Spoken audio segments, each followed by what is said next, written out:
Hey guys, it's Retro Rose here. Welcome back to another Mushy Monday where we play cute and cozy games, and we're going to continue our Life Now and Forever demo update.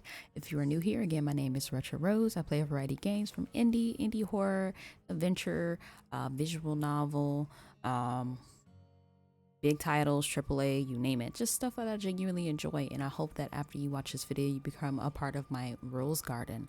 Without further ado, we're going to pick up right where we left off. While she might have begun uneasily, Tamarack found her footing by the end. There was no doubt in her mind she would accept. She could even give an ultimatum. Though, considering what happened a second ago, she had a solid base of evidence for her theory. She used typical blank stare met Tamarack's rare bold one. Leaning their weight onto one foot, they popped a hip out to the side. It's not like I would have said no. Wow. You had their jokes.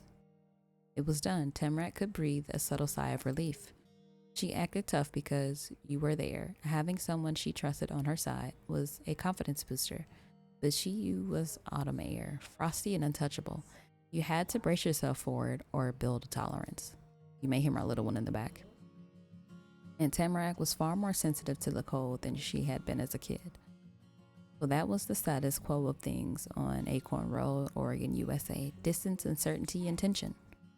Tamarack Bayamon and Shiyu Lin were the same age. They went to the same school, they lived on the same street, and they had the same favorite season, fall. But they had different personalities, different interests, different priorities, and different social circles. Well, besides you, an unspoken shift happened between them as Shiyu and Tamarack changed themselves. It was something only felt, only silently acknowledged in your own mind. Shiyu and Tamarack weren't friends. It's been years since either of them called the other that, and the only time they were attempted to spend time together were odd occasions, like the first day of school, for example. You couldn't pretend it wasn't true, regardless of if it hadn't been said right to your face. Cul-de-sac kids, the first friend group you've ever made in Golden Grove, had broken up. It was weird for sure, the way their entire friendship disappeared and nobody even talked about it. But life just kept going all the time. All the time, yeah. There never was a specific moment when it made sense to say, hey, I noticed you're not buddies with our neighbor anymore, especially because you knew both of them well enough to understand why it was that way it was. Maybe one day you'd talk about the bond they used to have. And even if you don't, they could never be strangers. All of you were always neighbors. If worse came to worse, they'd be there for one another. And for you too. Without another word, Shiyu trotted around the support beams of the fort to fetch his stuff. They did so much as glance at the papers their movement kicked about, much less pause to pick them up. A familiar smell of earth tickled your nose when Shiyu dug around the gym bag out of the pile of leaves, the scent of forest expeditions, treasure hunting, a hide and seek. Nothing related to today's plans. Shiyu simply slugged the pack across their back and then returned to the front. And again, the papers were ignored. As a kid, Shiyu earnestly never noticed when he'd lost something. As a teenager, that had become a selective ignorance. That quirk was one more point of friction between the former friends. Grasping the straps of her bag, Tamarack took on the thankless task of pointing it out. She had already done the unusual by agreeing to walk with her to school. Maybe she thought she'd have more luck today. Shiyu, the papers. I dropped them. You've seen it before, you'll see it again. Yeah, but it looks like a lot is written on these ones. What if there's something important reminders? You should keep them. Shiyu passed her by, physically dismissed her words. If the papers reminded me of something go away, then me remembering it wasn't meant to be. I released myself from the burden of fighting against fate. Be free, my children. I'm crying. They added while flipping backwards to flutter their eyes in front of Tamarack's face. She turned her cheek to them with a serious side eye. More like belittle.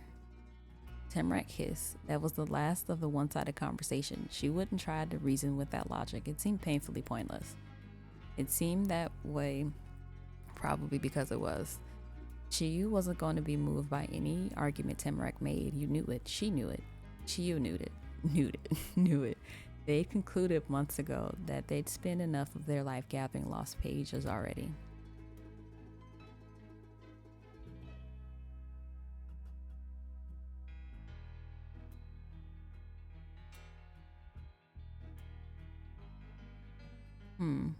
All right, I'll go throw that garbage you tease. And so you went to the base of the fort. Slowly, with your back completely turned to Shiyu and Tamrak, you took each page into your hand. Naturally, in times like those, you thought your back to your first meeting with Shiyu, you'd help them pick up the pages then too. Only then Shiyu insisted they never lose things. Yeah, they'd given up trying to sell that one. The pages were returned to the rightful owner. You stood, turned, and scowled. Shiyu's face was pointed away, looking towards their house. They had their right hand on their hip and the left was lifted. Their palm was open and waited for you to return the pages into it. You hadn't even said anything yet. In a big, showy motion that flipped the ends of their hair, Shiyu swept their face towards you. They were smiling extremely smugly. However, it couldn't qualify as a true smirk. There was too much earnest affection behind it. Rather than carelessness, it spoke to a level of trust. You were willing to go out of your way for Shiyu, and they were willing to accept that. It was something you'd come to understand about Shiyu's life. How much of a difference it made not to bog down by reminders you couldn't properly keep a hold on.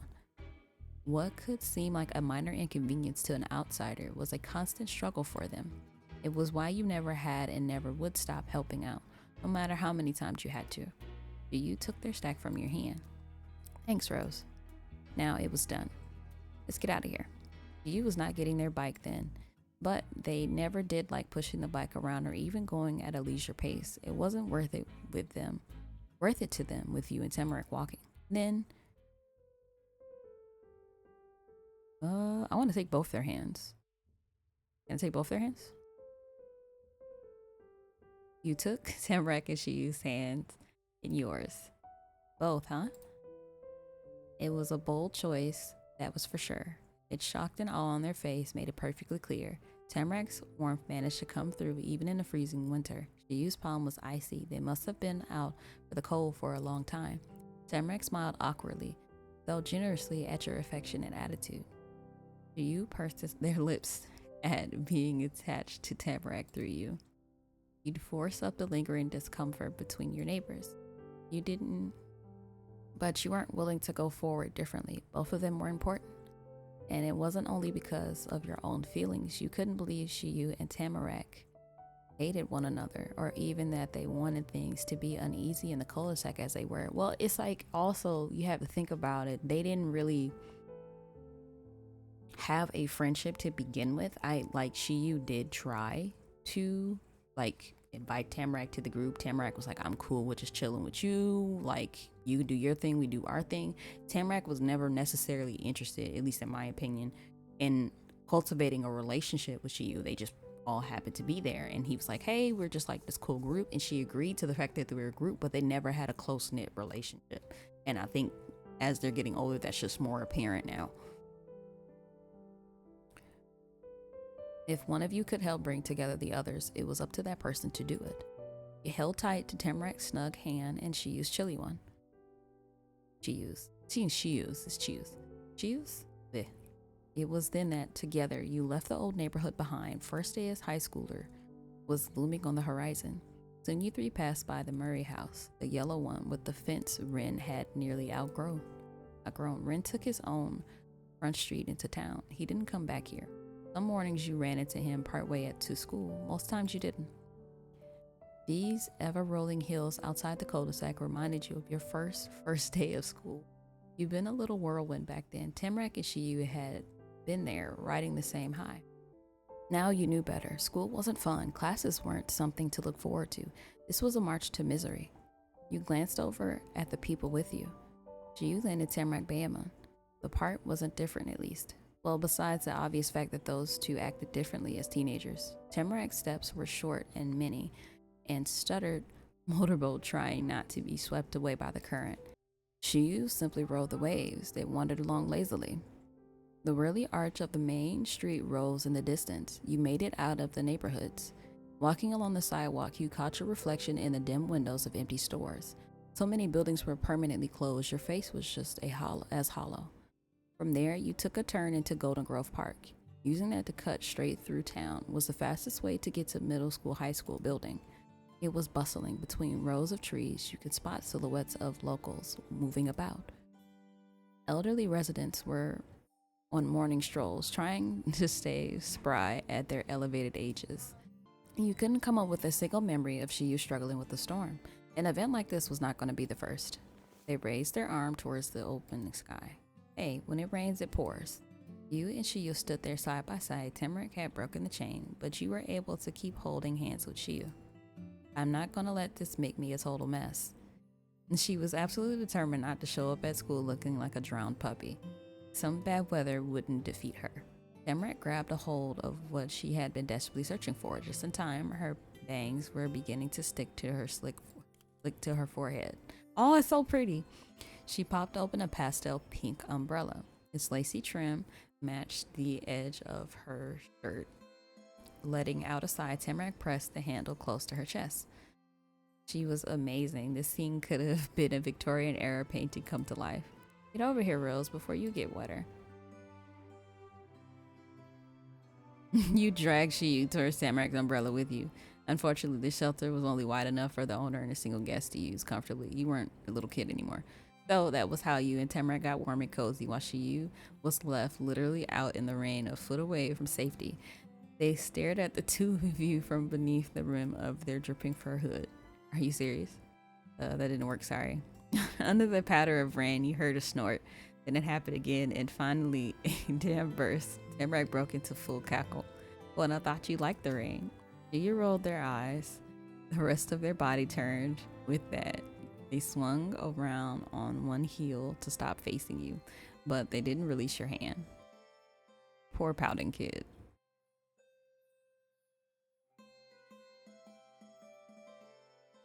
Let's see who gets there first. Fine, let's go. No, you floated the rest of the way to school. By the time you arrived, the rain was coming down in sheets. Ooh, the world blurred, obscured by a constant stream of water. Our hard edges seemed to flicker back and forth as drop after drop exploded against them. It made your school of 3 years even more intimidating than usual. The absolute crowd of people gathered on campus added that effect. Hundreds of teens had to get there, and the weather beating against them as mercilessly as anything else. Some students pushed and cursed their way through this mess, while others laughed and skipped in puddles. You had no choice but to join in. You slammed your palm. I don't think I remember it going this far, so I think this is new. You slammed your palms into the metal button to open the door. Alongside Shiyu and Tamarack, plus a bunch of kids you couldn't name, you entered the school. But you weren't safe yet. The danger was only increasing. You had to get out of the way. More students desperate to get in were on your heels. Somehow you were going to have to navigate the crowd carefully. Hundreds of shoes had dragged in the weather with them already. Dirt and dead leaves mixed in with the school's own unique grime to create the world's worst slip and slide across 10 feet of hallway. You managed to glide into a gap between lockers without busting your face open. Nearby, Tamarack sighed, shut her umbrella with a swift click. The damp conditions meant her hair had started to frizz into a puffball.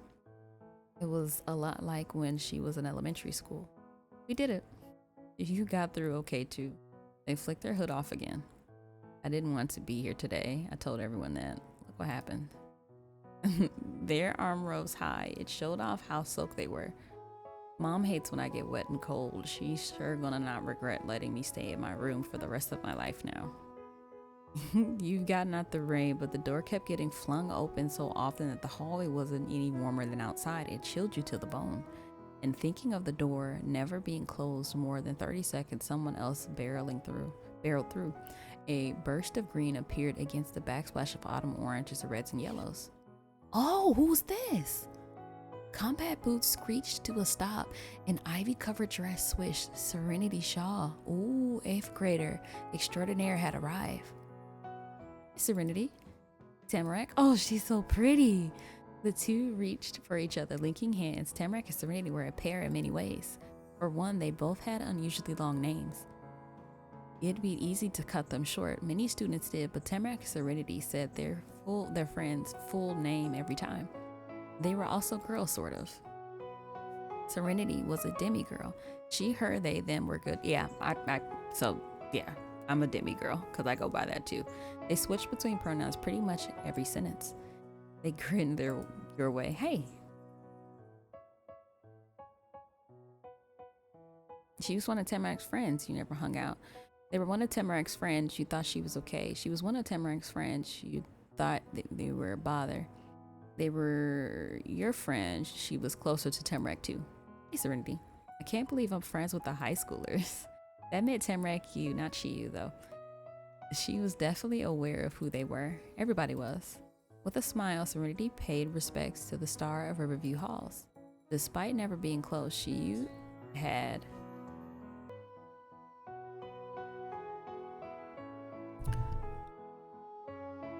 Despite never getting close, Shiyu had known of Serenity's existence for ages.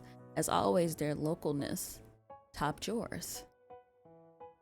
You and Temrak ended up having the same first official experience with Serenity. You'd both come to know them in 7th grade when Serenity entered middle school. She was a year behind you and your neighbors. Physically, they didn't change much. They had classes in the same place as you, Shiyu and Temrak. But when it came to school politics, that was a different thing entirely. This was major middle schooler and high schooler were not friends, not usually anyway. I'm gonna be invincible this year, you know that, right? Seemed like they were thinking the same thing. You know, I'm still uncool as high schooler, right? They giggled.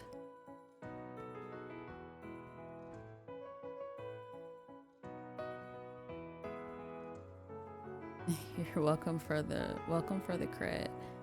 This is the only reason you're our friend, you tease. You're enjoying our high school year more than we are. Yeah, I don't think we're gonna be much help. You shook your head, snickering. How were you gonna help with coolness?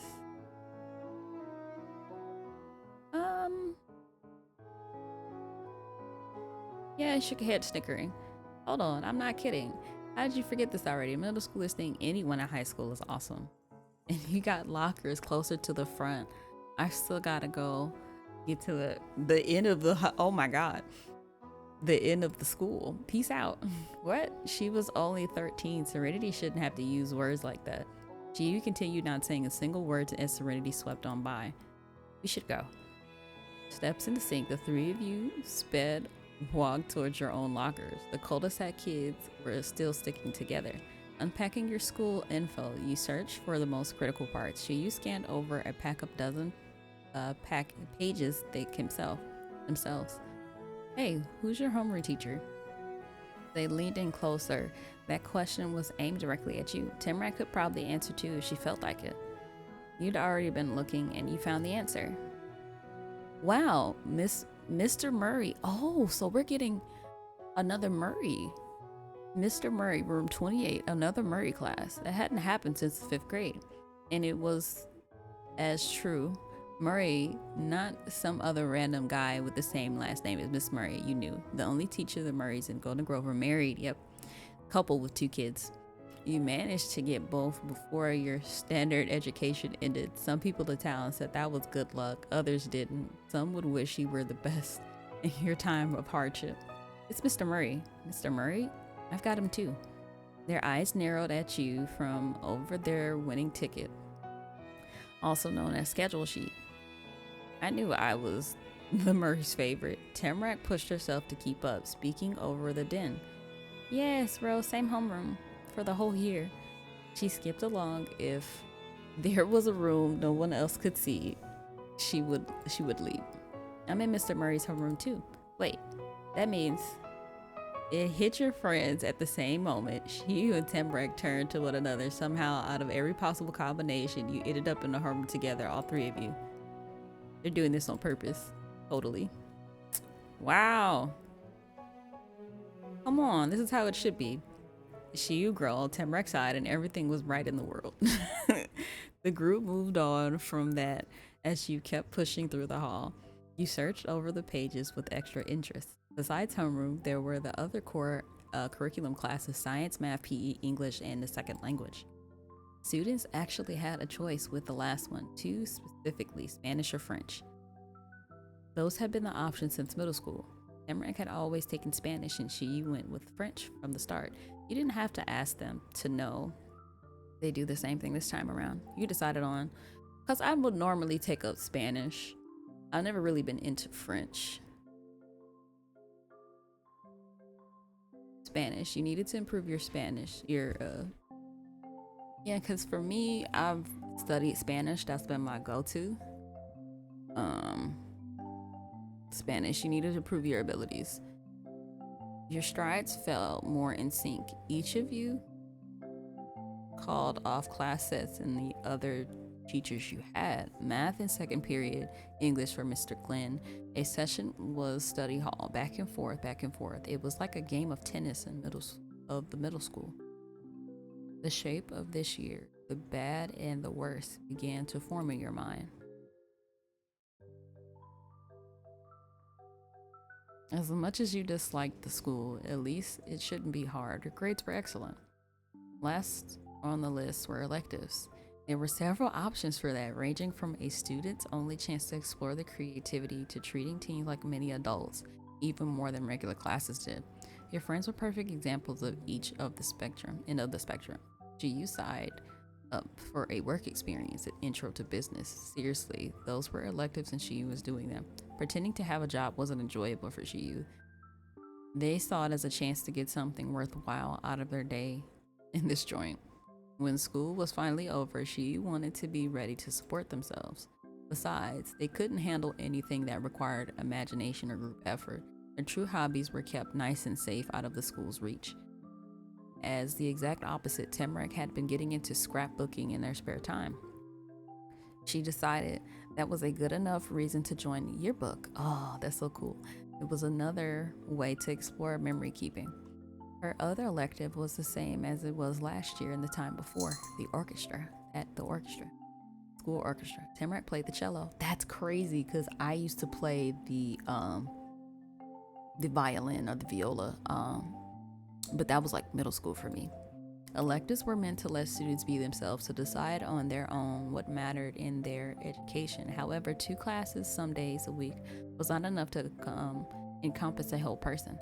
People could be into a lot of things, and they could choose electives they didn't like for a ton of reasons. The packet between your fingers listed every elective, and River would peak in its existence, starting with art foundations. Yeah, creating digital art was something you enjoyed.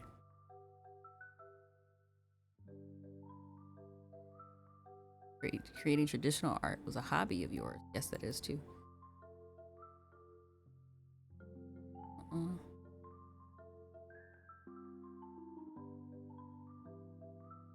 Seeing art and trying to understand it also fascinated you. And that was everything you had to do with art, like an orchestra. Music was important to you because it was important to Tamarack. And that's how it was. Forrest. Ooh. You were way too nervous to sing. Computer programming. Programming interested you. Intro to business. Thinking this kind of miserable. You didn't want a job. Anything to make money was appealing to you. Intro to engineering. I did engineering though. Being an inventor seemed fun. Outdoor excursions. Forests and nature were wonderful. Photography. Oh, I loved photography. It was a hobby of yours. Theater. This sort of thing wasn't for you. Work experience. It was the same idea as intro to business, though with more hands-on experience. You felt the same way about it. It was an important topic. Finally, number 11, yearbook. You were excited to see the yearbook when it was done. But for your only 2 electives, you had decided to take our foundation because figured you liked it and could do well. And I'll do photography. And that's cause it seemed easier than other things. When it was your turn, you shared your electives with Shiyu and Tamarack. Wow. I've been afraid of drawing for a teacher since the 5th grade. Whatever you make, it'll be magical. Honestly, that'd be pretty cool.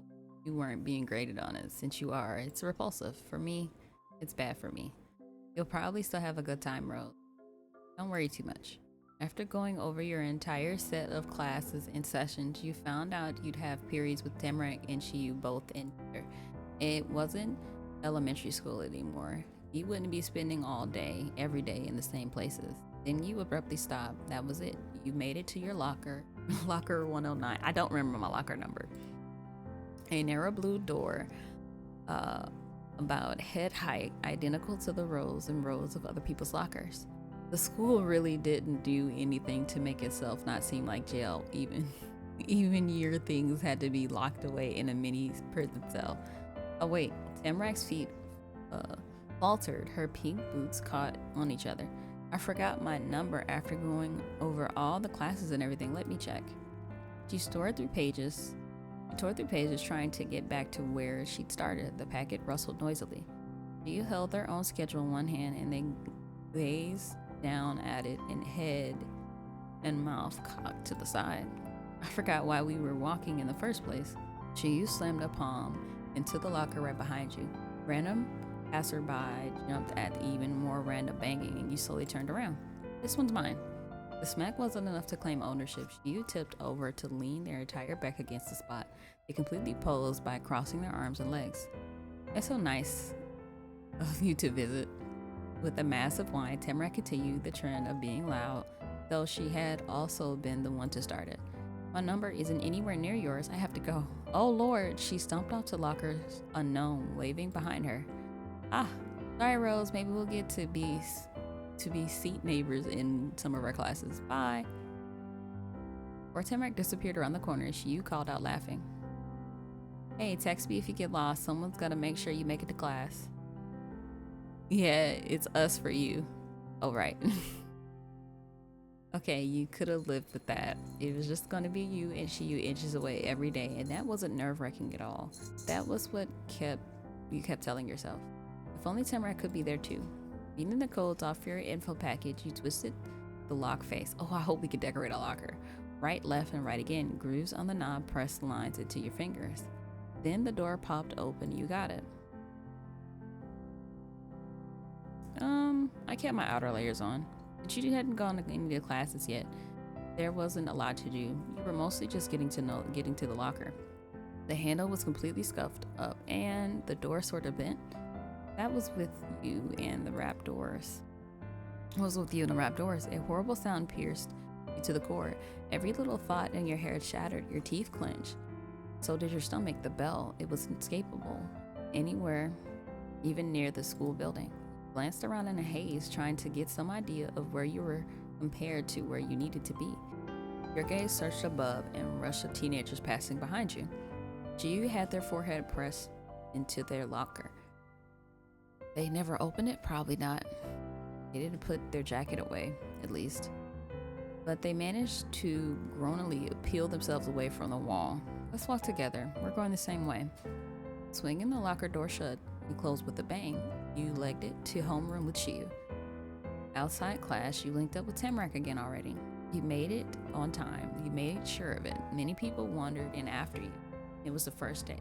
And the last day were kind of the only allowed times to run late. Out the window, you could see the rain continuing to fall hard. You might have been able to smell it if fewer people had experimented with cologne and perfume for a high school debut. The room itself was basically identical to your middle school classrooms. This was purgatory. This is what purgatory meant. The class number kept changing, but you weren't going anywhere. So you had made a similar point about the elementary school classrooms. Those also stayed the same through 1st and 5th grade. You settled into the assigned seats. Nobody asked where do you like to sit anymore. You had gotten a middle row towards the door, and the temptation to escape was powerful. Your friends weren't in the same line. Tamara got a precious window seat towards the back. She placed her bag on top of the desk, hugging it. She still needed to be ready for anything. You had been sat front and center. The perfect place not to miss anything, or for anyone to not miss them. Their lion's mane hood had mostly dried by now. Its fluffy frame, their form, between those 3 points, it had made a scaling triangle. Every chair filled eventually. You looked towards the front. The teacher stood there with his back turned. He was busy writing his name in broad strokes on the whiteboard. Mr. Murray. He circled it and then flipped around. Now I can see where Ren gets his hair from. Each feature on his face was clearly defined. His eyes had a gentle curve and a green that popped against his peachy skin. Mr. Murray wore an autumn-themed novelty tie. That was the kind of teacher he was, the type who tried to make learning fun. You could tell from the single look. At least you would have been able to if this was the first time you'd met him. It wasn't. He lived one street over from you for the past 4 years. You'd seen him around. Heck, you knew his first name, Ruby Murray, Ren's dad, Sharon Murray's husband, and your new homecoming teacher. A wedding ring caught the light when Mr. Murray lifted his 2 hands. Addressing the class, his voice boomed unwaveringly. Oh, look at his picture. He's so cute. Good morning, young scholars. As you can see right here, I am Mr. Murray, your homeroom teacher, but I do science mainly. Some of you might get me twice in a day. I recognize many faces here already. You've shared Golden Groves long before we shared this class. You may recall my wife from elementary school, Mrs. Murray, with the red hair. He pointed to his shock of blonde hair. Various teens mumbled or nodded. A few shouted out their love for their childhood teacher. A Mrs. Murray mention could pull a reaction from nearly the most jaded of high schoolers. Nearly. You did nothing. Mr. Murray nodded, satisfied. She's going to be thrilled to hear about this. Her students remain students in her heart forever, no matter how old you got. But between you and me, you're not an elementary schooler anymore, and you graduated to my class now. And good news, I'm the easy one. Since you've made it this far already, your last few years of school are in the bag. Mr. Murray threw out the phrase with a wink and nudge inflection, pretending to dunk a basketball. The 14-year-olds were not impressed anymore. Somebody coughed. Well, before I get carried away, we better do roll call, don't you think? He loved his questions. Well, he was a teacher. Asking people here questions was Mr. Murray's literal job. He collected a folder off of his desk and tapped it with his knuckles. So I'm going to go down this long list of students. When you hear your last name, I want you to raise your cell phone high. Really show it off. What? The room filled with murmuring. At this point, it might as well be a round table discussion rather than a lesson. Was the teacher serious? Actually, yes. I'm serious. Come on now. Mr. Murray really knew how to get the class engagement, for better or worse, but nothing could stop the roll of his call. One poor teen right next to you got stuck at the teacher's test dummy. Mr. Murray pumped them until they couldn't live with it anymore. They raised their hand, and with the white smartphone in their grip, it was pristine. Maybe the kids' parents took them to get the new phone before high school too. But the standard was set. After that, the next student responded faster. Bayamon? Here. Tamarack had her phone in hand since halfway through the first person digging their feet in. She was ready. But in her haste to be here, she lurched forward, knocking her bag sideways. Tamarack's stash of supplies scattered over her desk. Hey now, that's enthusiasm. Look at how excited education is. Tamarack's head hung low. She used both her arms to scoop the pencil box, napkins, and other stuff back to where it belonged. She showed off way more than she had for roll call. How about Lynn? Lynn? Anyone know this person by name? Mr. Murray laughed at his joke. The rest of the room went silent. No one said they were here. No one raised their phone. Chuckles turned into a small sigh. We gotta be fair and square. You can't skip answering. Why not? I'm obviously right in your face. And I was at your house like 2 weeks ago, you know. I don't need to show my phone or to face it. You can't pretend that's far, Mr. Murray. Everybody already knows I'm a family favorite. I'm crying. The dad of Shiu's older friend rubbed his chin. Well, what do you think, class?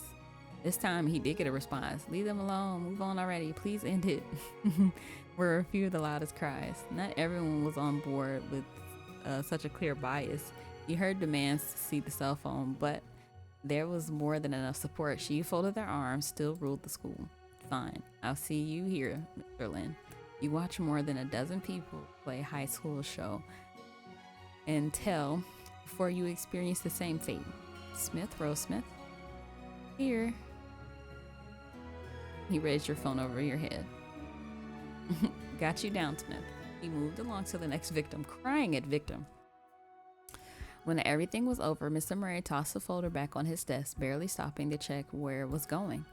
That will be all. I got a good look at those phones. Now I know what I need to keep an eye out for. Make sure you keep them put away for the rest of the class, understand?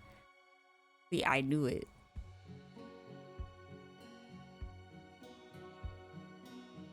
Boo, not fun.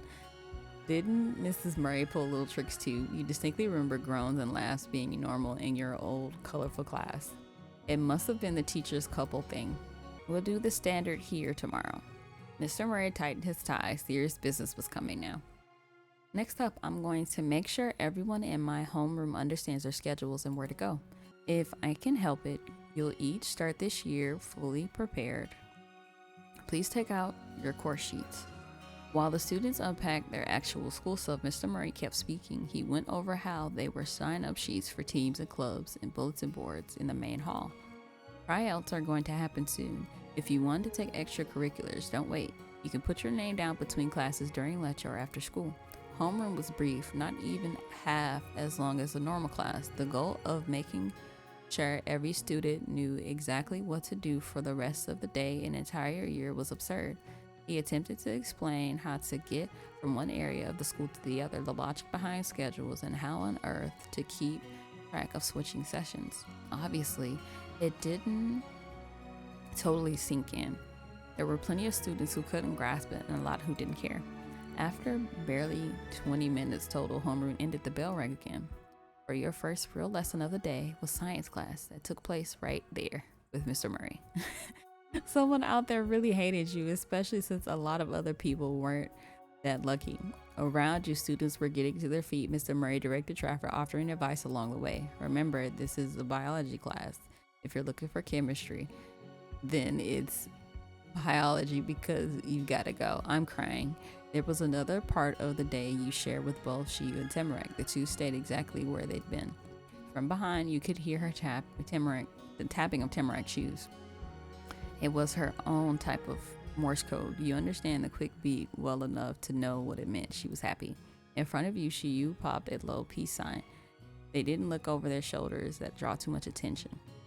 It's a secret message for you alone. The chairs were once again filled to the brim, and Mr. Murray made a first greeting. Welcome to high school side of Riverview Peak. Jesus. He tapped his name already on the board. I'm your teacher, Mr. Murray. Students from homeroom, you might want to cover your ears because I'm about to repeat a lot of jokes. You were surrounded by sides, and Shiyu could take no more of this. They collapsed across their desks. Tamarak took a suggestion literally. She swooshed her hands against the side of her head. Yep, you hated him. And Mr. Murray wasn't kidding about repeating things. He made his science-specific students do the phone presentation too. Then Mr. Murray... Then Mr. Murray got into the science stuff. Today was only an introduction lesson to biology, the basics of basics. You were given a bulky textbook to use for this class. He also assigned some pages to read on your own time. That was it. The alarm bell rang for a third time. Only several more sections to go. The longer the day went on, the more humid it got in the school. That happened when you stuffed a bunch of growing teens in limited spaces. Despite that, it never stopped being cold. Somewhere a door to the outside would get open, or a window was cracked, or a vent started blowing unheated air. There was always another chill ready to climb up your spine.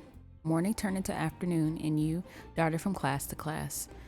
There were little bits of time in between each session. Your schedule included that as part of your day, but they were not real. Those minutes didn't exist. You technically stopped at your locker to go see Shiyu, and your arms and legs moved sort of freely. However, there wasn't room to think or breathe. Mr. Murray's suggestion was to consider extracurriculars, and the time between classes could not happen. You were a bit too busy totally floundering. You wouldn't get within 5 feet of the bulletin board until you had a slightly longer break, lunch. All 9th graders had the same lunch period. That was the one part of the schedule every student managed to remember. Tamarak and you also had the same class right before then, so walking to the cafeteria together was easy. That was when the two of you got to stand in front of the school's extracurricular extravaganza board. It was plastered top to bottom in the sign-up sheets. They were stapled down with no pattern to make sense of. Anything went there included putting your club's poster halfway on top of someone else's. Each paper advertised a hugely bold font what they were, and the really go getter groups added smaller text telling you why you should sign up for their activity. The popular ones were easy to spot. They were the sheets that actually needed a full size page to fit all the people trying to get their name on it. Most of them barely managed to fill a third of their lines.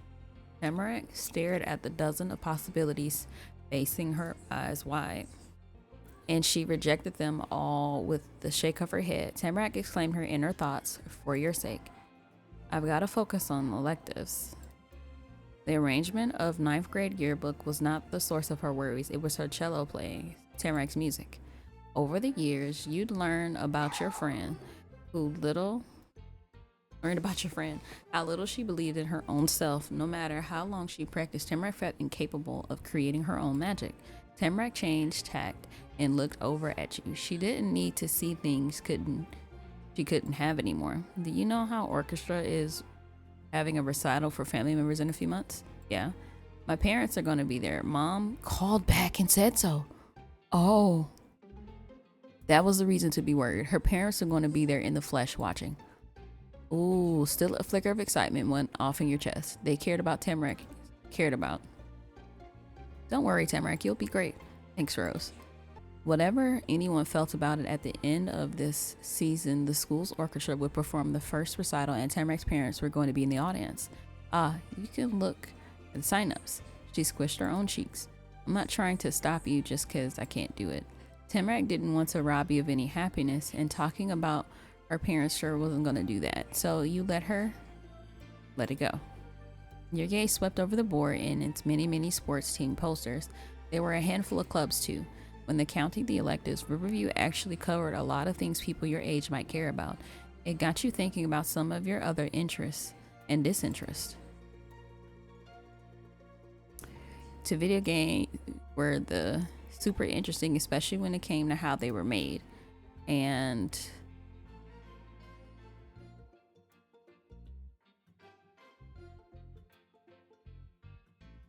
for reading, you liked manga the most, and with TVs and movies,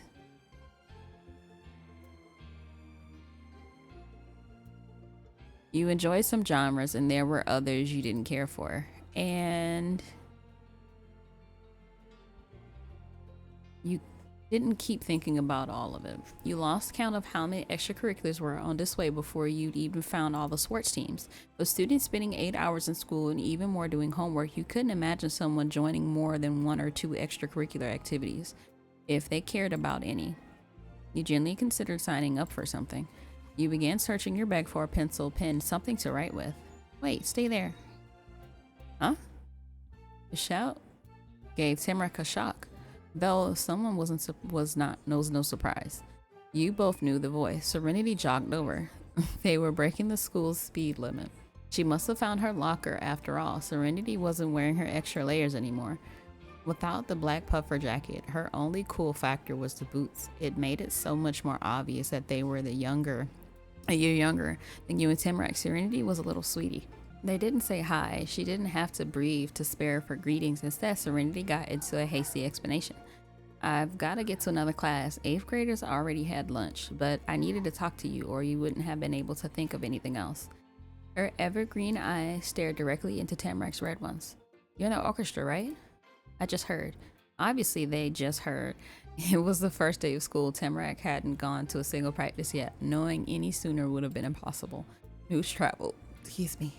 At the speed of sound in Golden Grove and light speed within the school. Right, I'm still doing the cello thing. It's not a big deal. Don't say anything else. Wait, actually, can you say that you'll score a ticket for me? I've got to get into the indie music scene. Tamarack couldn't help cracking a smile. You all took another minute to chat until you saw something at the other end of the hall. You definitely hadn't heard anything coming. A pair of ballet flats moving soundlessly across the floor. Who is this? An intentionally ironic choice of footwear considering she was a dancer. Prima ballerina in the making. Venicia de Flore. She strode forward in exact even motions. Her massive curly hair didn't so much as sway. 5 books could be balanced on her head and they wouldn't fall. It rivaled Chiyu's pose, not just generally, but even when they bothered to try. Any challenge she did. Those two were in the same ballet class, though that was a whole other story. Benicia, am I saying her name right? Because her name and my name is actually kind of similar. You're meeting so many characters, and I'm loving this. Bianca, oh. Bianca stopped directly in front of your group, arms folded, back straight. She always dressed like a young professional, more proper than a lot of the teachers. Mr. Murray's stupid tie came to mind. Her blouse and blazer combo was well known in the school. The ovally shape of her eyes and position of her brows made Bianca, come across as inherently concerned or pouty, depending on how nice you wanted to be about it. That didn't mean she actually felt that way. Girls.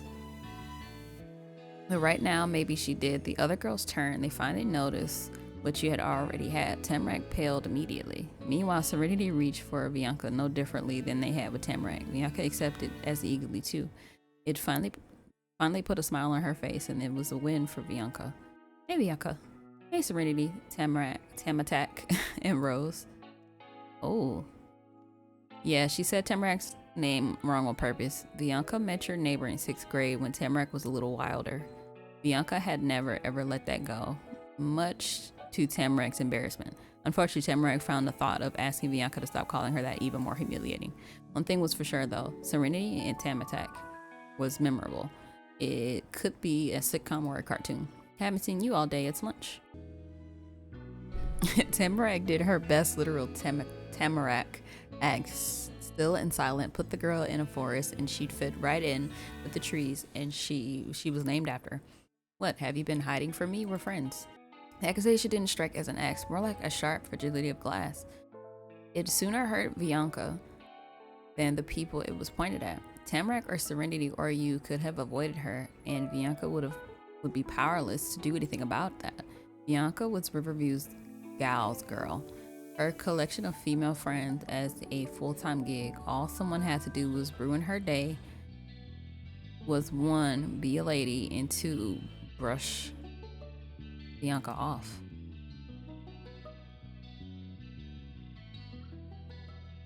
You didn't really consider yourself a girl though. They had expressed as much.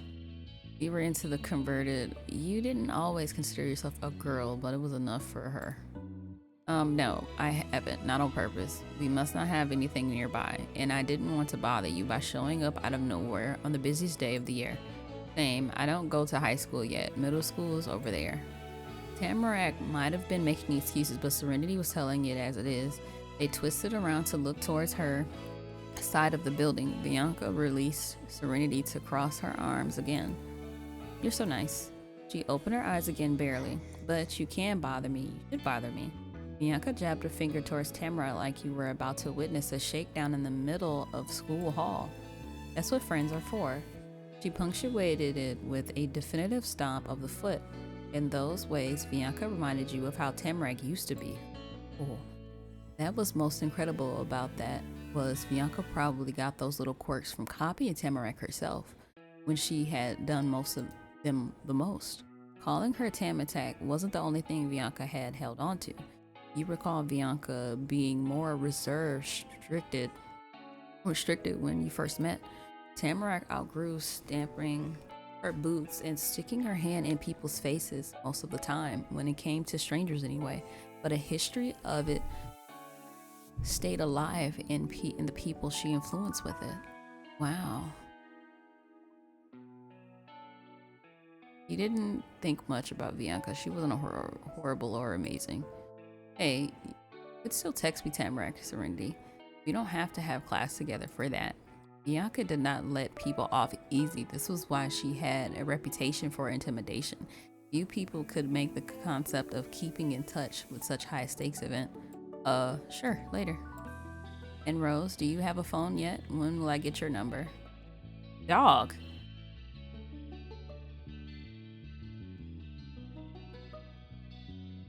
I'll let you have it, but I can't text all the time. Thanks.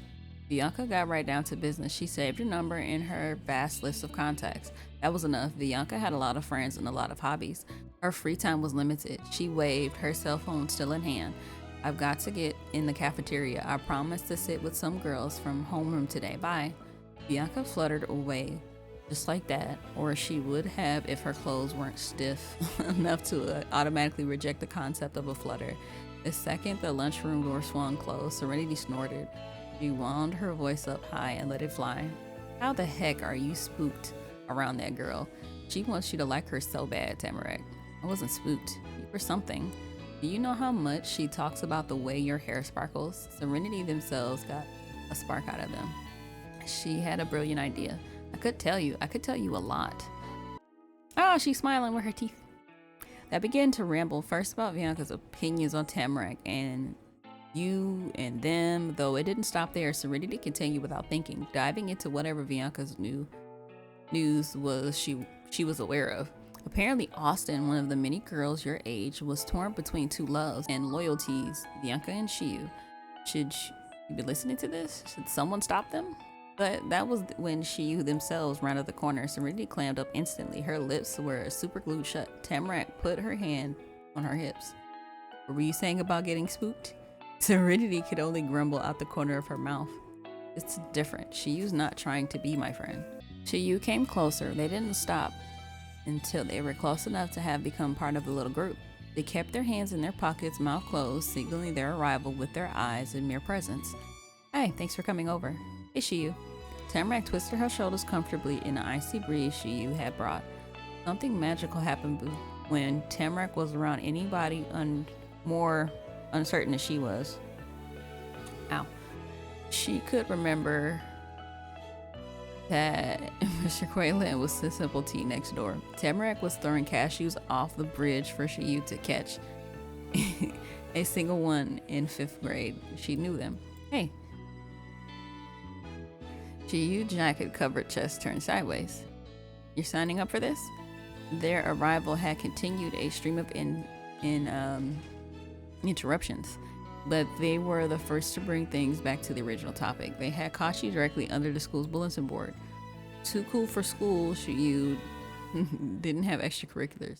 The concept of that was enough to make their eyes roll. They had their biking and their ballet for after-class activities. Yeah, because they were pretty busy with that even when we were in middle school. She was interested in these. Those started during childhood. We had known what the future held. That those pursuits couldn't be done through high school or that they would actively be against the possibility one day.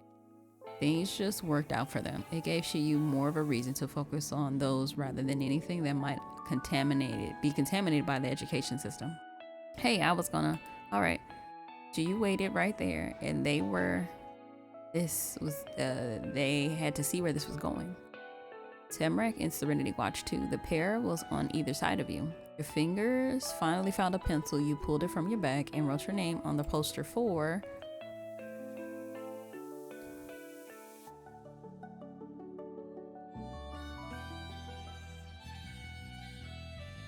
book club. I knew you were going to pick that. Yeah, that's Rose's thing. Tell me if any of the books you read are good, have any good movies, or maybe somebody explained it on YouTube. I'd watch that. Then I could discuss the book with you. I wish I liked reading as much as you did. It's classy. But if only found out, I bet she would have joined too. Is it for high schoolers? She wouldn't care. She's not too old to read. Watch out. And this video game club. Wasn't there an art club? A video game club. Then you added yourself to another list. The 3 people surrounded you silently thought the same thing. More? It was written across their wide-eyed faces as clearly as your name was signed up sheet. I don't need a club. I've got the Wii at my house. Oh my god, I'm old. I remember that. Come over and play, you know. A game club could be fun. If you knew everyone there, maybe I'll come to one meeting if you say it's good, Rose. Wait, I remember something. Bianca is in the book club too. Sorry for you. That is mean. Bianca isn't here.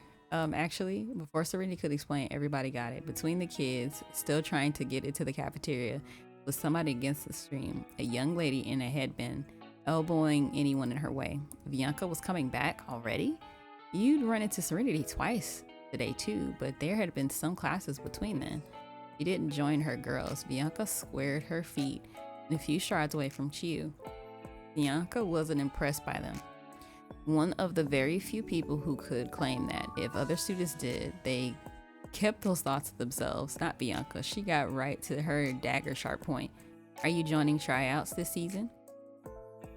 This wasn't about school curriculars. This was about the other story. Those two dancing in the same ballet age group. She and Bianca both had years of experience under their leotards. A show was set to happen early next year, so the roles had to be cast soon. Not everybody would get to tiptoe out on stage, and even fewer would have starring roles.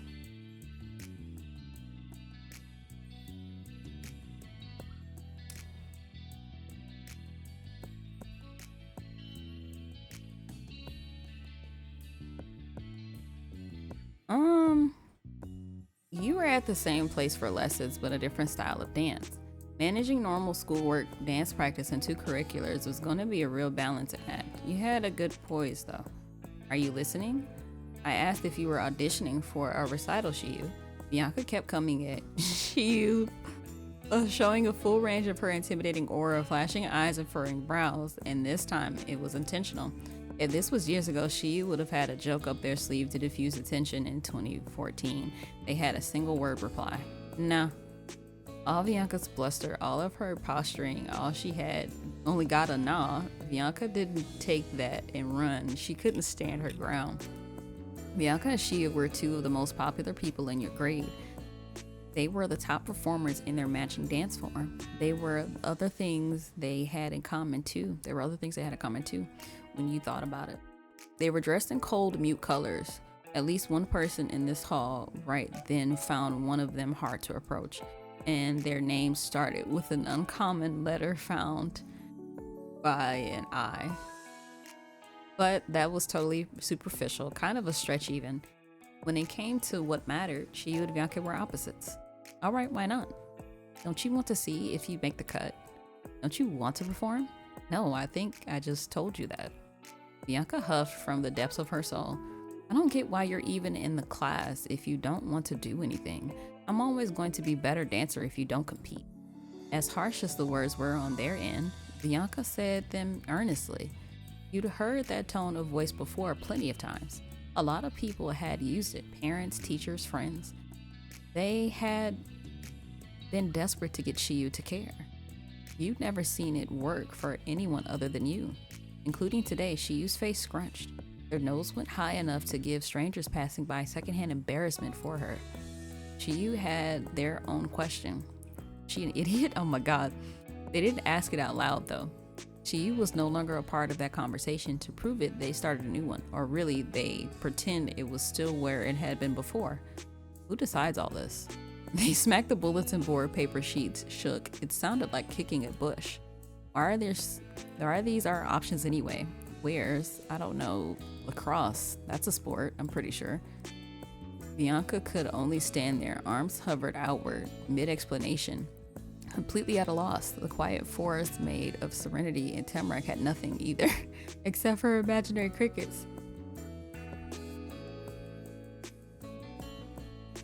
Jeez.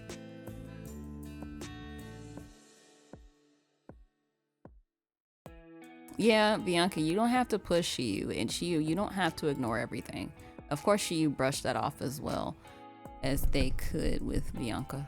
Bianca flinched, her worried face returned. She pursed her lips while chewing on what you said. The tense moment was made massively more embarrassing when a pair of students cut right between Chiyu and Bianca. Hey, they were there for Chiyu, and Bianca was too short to see past their heads. He recognized the teens enough to know they were people who also went to Riverview Peak for years. 90% of people there had. One had the first strands of facial hair over their square jaw. They didn't shave. They left it there proudly. The other one wore a faded band shirt, probably thrifted. It made you think they wanted to be older than what they were, freshmen waiting to be seniors. What's up, Chiyu? What are you doing out here? We're going to lunch. Want to sit with us? Yu's hands sunk into their pockets. The glance they gave those teens dropped the temperature by 10 degrees. Go yourself. I'm serious. Just leave. Oh, sorry. Change your mind. You can come over. Not even a total rejection dampened their interest. They apologized to Shiyu for asking. That's what it meant to be popular. Shiyu could do no wrong. Only others could mess up with them. After the first duo scurried off, another group of students filled the open space in front of Shiyu. They wanted to ask what Shiyu was doing with that, as the people Shiyu just shooed away. Anything they did brought more attention to themselves. Shiyu groaned, and those people asked if they were already sitting with anyone for lunch or not. The entire grade was funneled into a single room, and Shiyu was directed in that path. They couldn't ran the parade away.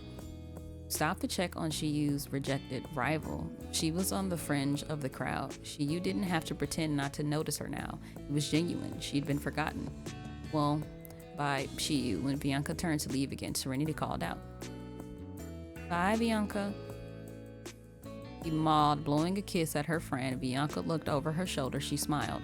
You silently watched Bianca vanish into the cafeteria. More people followed, a lot more. They just kept coming. Whoa. Between the strangers were people you knew, and you made some friends in school. It was honestly a relief things worked out that way. Then Serenity caught your attention. They flicked their fingers at you, and Tamarack, her nails were painted yellow and matched her outfit. Shiyu would be perpetually preoccupied. And Serenity was giving major hints that they wanted space away from the crowd. When the three of you moved into the side hall, Serenity found her voice there in full. I still don't get it. You should be immune to the attitude you've got experience. Huh? Tamarack stopped following Serenity and then rolled their eyes. Come on, you know. Did you and Bianca have a fight? Wait, is that why she calls you Tam Attack? Who won? I have to hear this. Serenity heard something. Tamarack shouting. We didn't fight. The thing about Serenity was she showed current Tamarack what it had been like to hang out with 10-year-old Tamarack. Tamarack stopped herself after one outburst. Her eyes started to see if any male migrants were staring. They weren't. She spoke again, and it was harsh whisper. We're not close, that's it. Bianca probably doesn't even like me for real. Bianca made up by herself that she'll die if she doesn't act nice to other girls. You should stop looking for gossip already. Don't gossip? Are you a high schooler now or a teacher? Ooh, Tamarack didn't have an answer for that question. There was one thing she did for sure. That was where her insistence went. I'm not a little kid.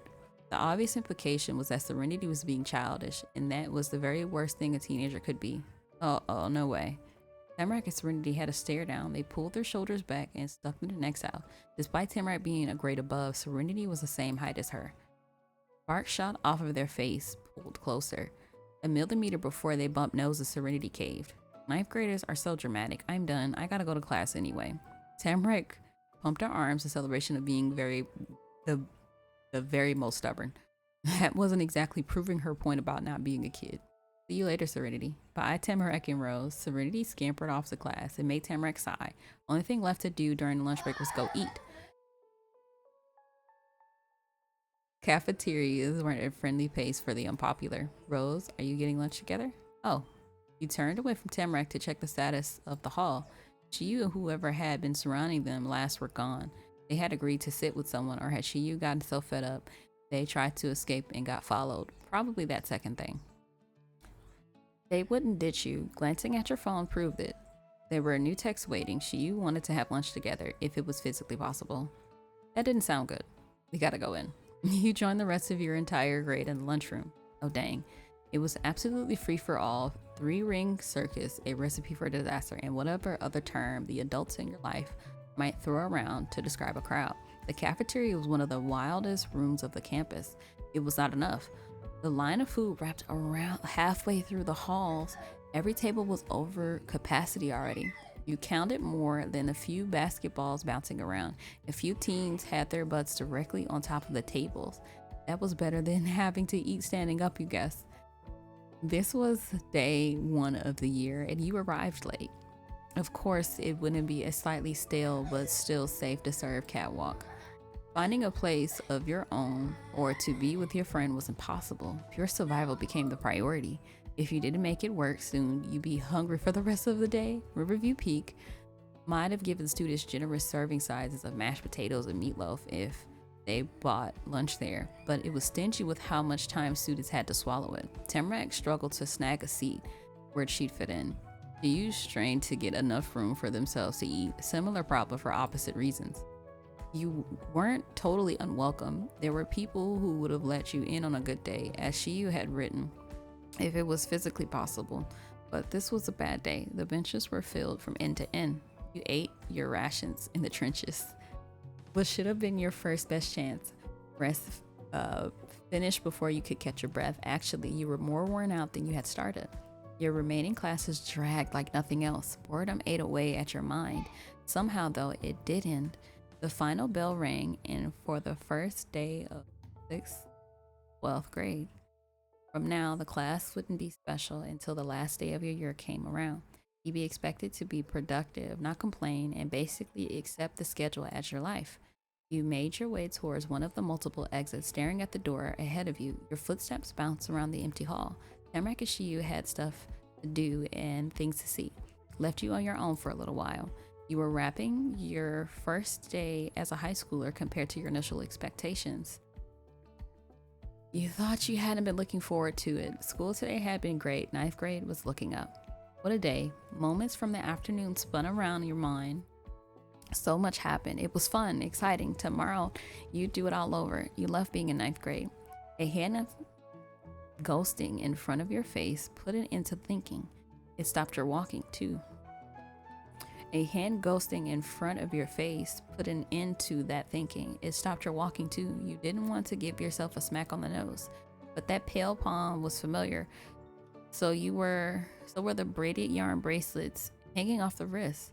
He made those himself. It was to pass the time on campus trips. There was a limit to the people you knew who went on campus trips often enough to need a surefire method to spend the downtime on them. Is this Ren? I think this is Ren, yeah. At the top of their list was Murray's family of 4. The youngest son, who's still 2 years older than you, had magically appeared beside you, Ren Murray. He was a junior now, 11th grade. Ren was taller and with longer hair than when you'd first met. Blonde strands framed Ren's face as a veil rather than a helmet. But his chestnut eyes were familiar as ever. Those 2 letters didn't sound right in his ears. He cut off short. Ren cleared his throat and calmed his rasp and opened his mouth again. Hey. Ren talked in a more controlled way than he used to. It spoke less in general. It started when Ren's voice began changing around 13 years old. He'd barely come out of the hoodie since then, too. Ren wore a coat like a shield. It had an interesting design. Smudges of orange and almost had come to be fall leaves, but weren't. They were random splotches. A chip skateboard was tucked under the baggy sleeves. Pushing around a full-size ride that couldn't go indoors was too annoying for Ren in his older age. Also, it avoided any possible comparison to other bike riders peers could mention. You really come to like Ren the more years you had together. He was a friend now. Yeah, this was a meeting you'd been waiting for. Ren Murray, you'd known him for as long as pretty much anyone. It would have been so wrong not to bump into each other at the start of the new year. Happy first day of school.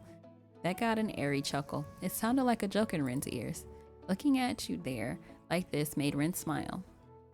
He raised an eyebrow. You're in high school. Ren said it with an incredulous of winning 10 games of rock, paper, scissors in a row. Not impossible, but not what you'd call normal. Except, it was normal. It was most likely thing possible to happen as a 14-year-old. You didn't even have to say anything. Ren just had to be amazed that elementary schooler he met had come this far. Everyone older than you seemed to do that. Where did they all learn it? Maybe next year when Serenity joined you as a high schooler, you'd feel a little more of that yourself. It suddenly made sense. They were the only person younger than you that you were friends with. Considering that had distracted you, you came back to what was happening in the real world in time to notice Ren's focus had gone off too. Oh, instead of looking at you, Ren was staring past you. You turned your head around and Bianca had her gang of girls were passing through the hall. Ren Rasp betrayed him once again. He attempted to speak, came out of pure static. Ren slapped a hand to his throat and held on. He turned the dial of his vocal cords until the noise cleared. Hi, Bianca. She kept walking. Bye. Bianca nipped that possible chat in the bud. The other girls ignored Ren because Bianca did, and it made Ren wilt, arms drop. If she'd spared a glance that way, Bianca would realize you were also there. Having her be sweet towards you would have made it more painful for Ren. An unquestioned truth of this world was that Bianca was a girl who wasn't friends with boys. The table had sure turned since the old days. Though Ren wasn't exactly popular with other girl groups or guys or anyone else either. In his own grade, he was on the fringes of school society. Ren didn't have better luck with the lower grades. Being best friends with someone as popular as she might have helped Ren's position. Being possibly ex-best friend with them is not helpful. Grasping where she and Ren stood these days was hard for outsiders, which made it impossible to judge. Though those two hadn't stopped being friends, no way, but the student body could at least tell their bond wasn't as rock solid as it used to be. He didn't do anything else. He didn't know what to do. Just because Ren started this chat didn't mean he had a plan. Your phone suddenly went off. Someone texted you. Relief ran over Ren's face. His eyes closed in peace. You should check it. The sound of wheels against the linoleum punctuated that statement. Ren dropped his board and he hopped on and rolled off in the middle of the school. Bye. Ren went directly in the opposite direction of the exit. The door you were going for opened up to a long staircase. He was committed to skating. He had to find another way. That obvious rule breaking wasn't something you missed. You weren't supposed to ride a skateboard in the halls. Shook your head. Then you grabbed your phone and it could be an invite somewhere. Oh, it was Ma. I'm trapped at work putting out fires on all sides. I won't be home until after dinner, I'm sorry. You should go to the diner without me. Don't miss the tradition. Let Yusuf know to put it on my tab. I love you, Rose. Oh.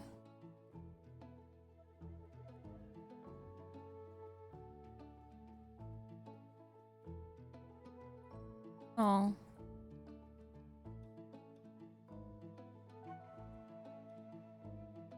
You've been looking forward to dinner with Ma so much. How could you do it now?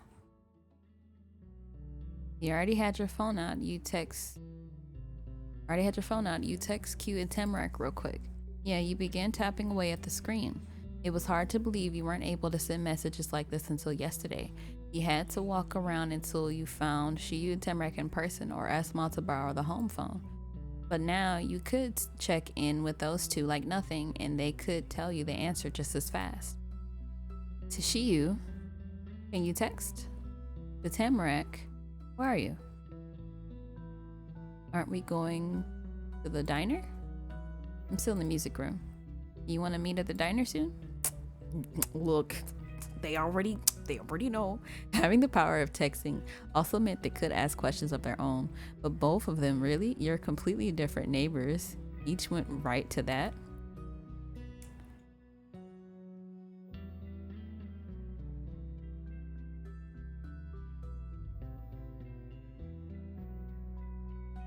Secretly, you've been hoping for that nudge. You could go if it was with them. You sent off a reply, yeah, you'll be waiting for them. You put your phone away and kept going forward the double wide door. 8 hours hadn't been long enough for the muck in front of the exit to fully dry. It wasn't a huge deal. You changed, you had good balance and reflexes now. The soles of your shoes and the door hinges squeak as you pushed yourself forward. For a second, you squinted against a wall of pure white. Sunshine couldn't be beaten by the dim fluorescent bulbs of your school.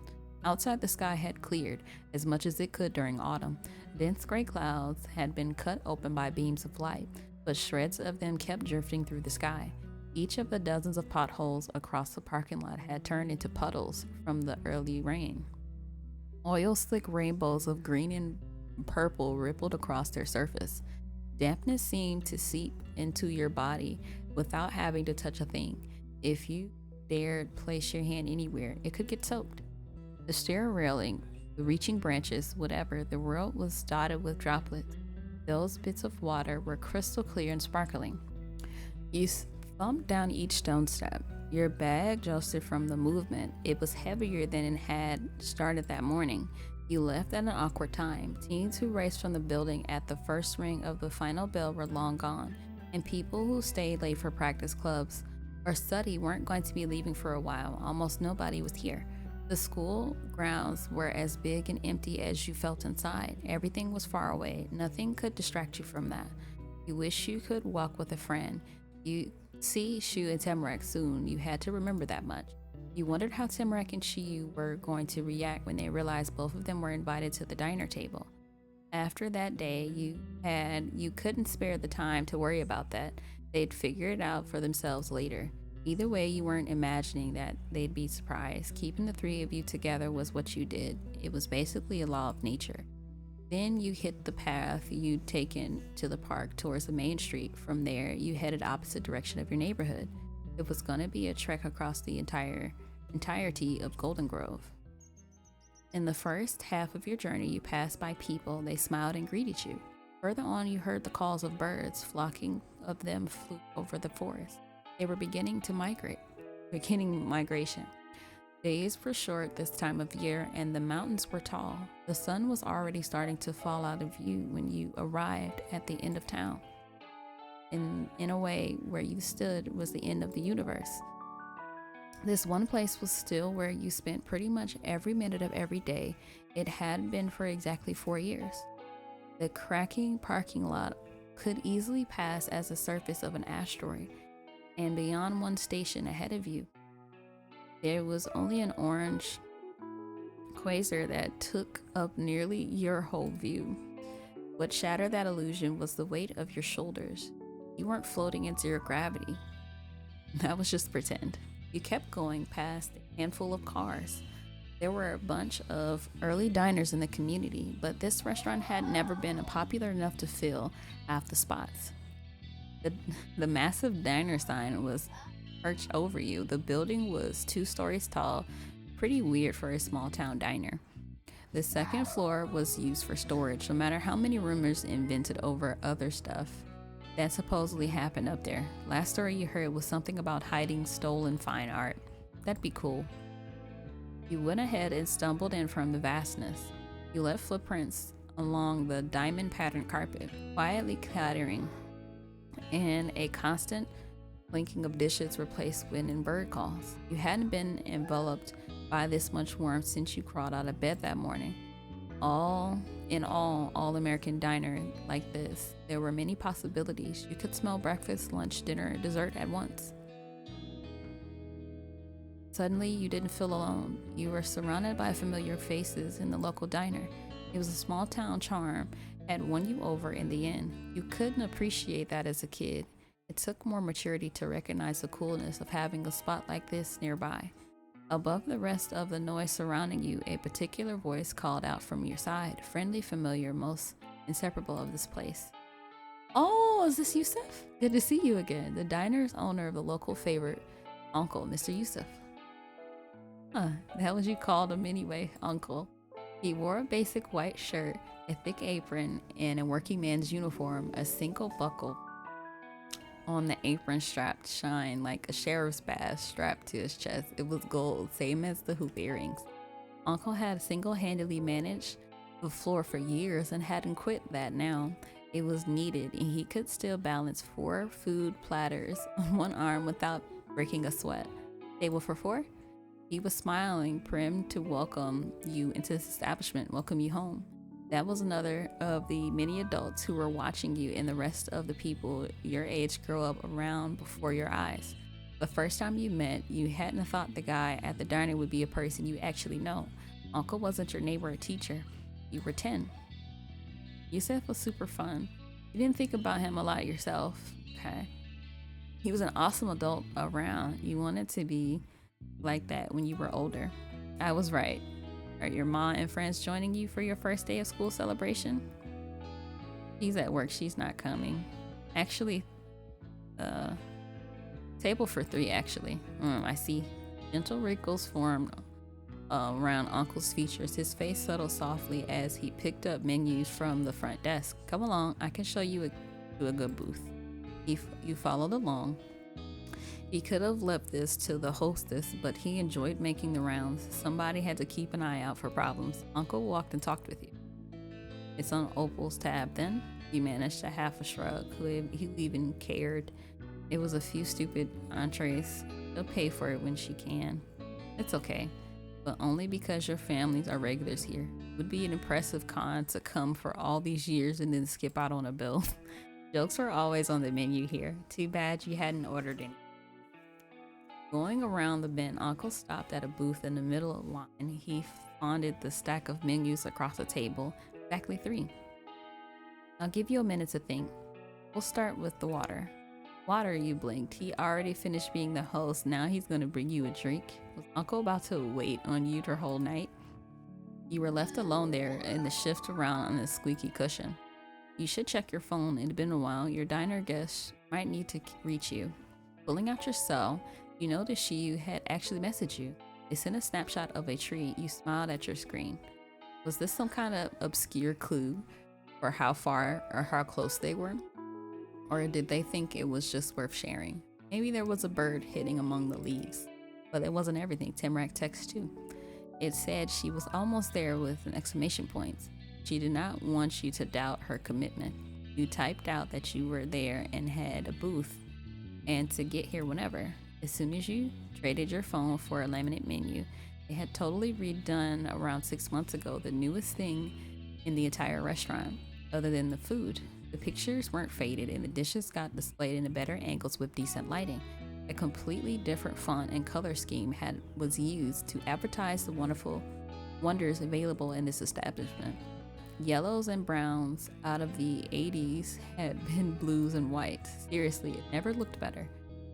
There weren't new options though, you knew that already.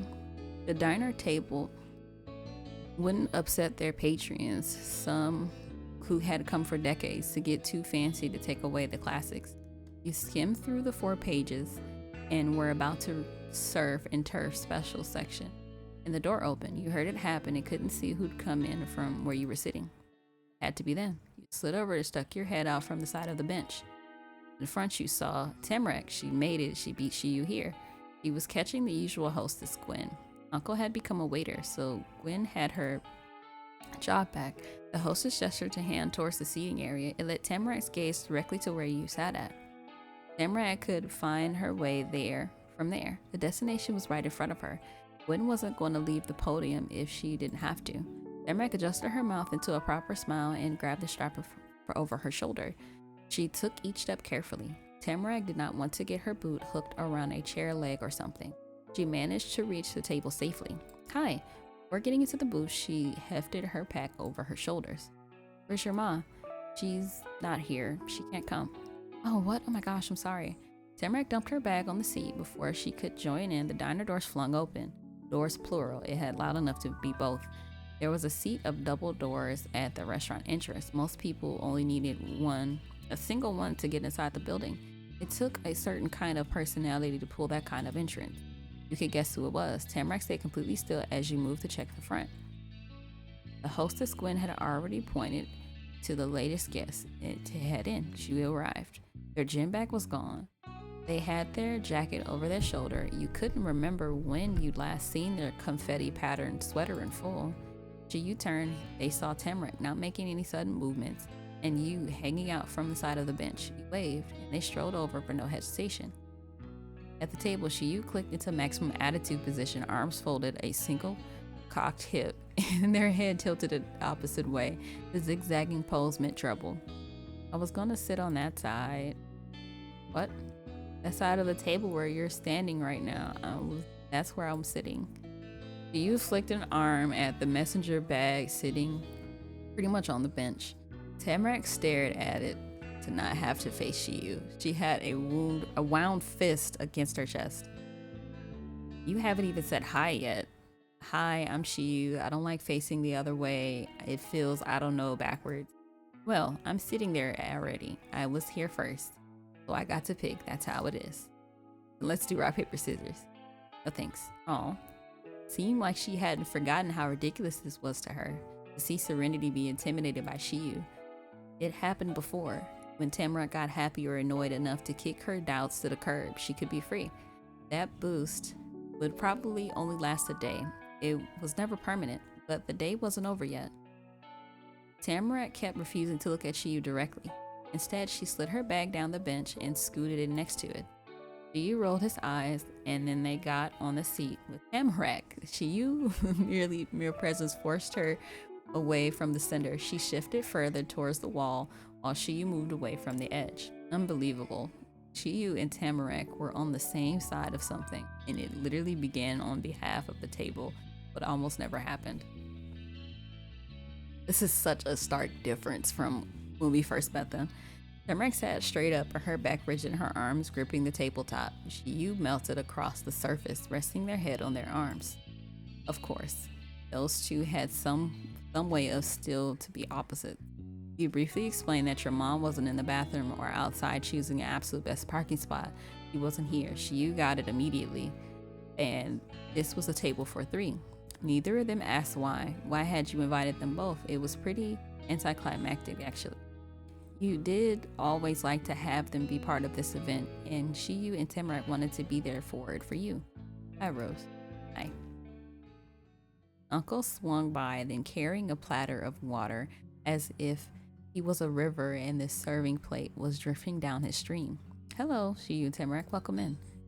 He dished out a set of condensation-covered glasses onto the center of the table. Here's your water. A bright piece of lemon bobbed at the top of one cup. You pulled that towards themselves. Their smile was the same shape as the fruit slice. Thanks, Uncle. Another of the glasses had more ice than water. Tamarat eyed it. She thought she didn't let go of the table. Thank you. Wow, the service was impeccable. That was why Uncle was the boss. You're welcome. It was good to see each of you celebrating such an occasion here. High school was in session today, wasn't it? I'm actually gonna go ahead and cut it here. This has actually been a very long part for our Life Now and Forever demo, and I'm probably gonna make the next part a long part while I'm trying to work out my new schedule for posting for you guys. But thank you for sticking to this video this long, and I hope you like and subscribe so I can bring you guys more content. But I'll catch you next time. Bye.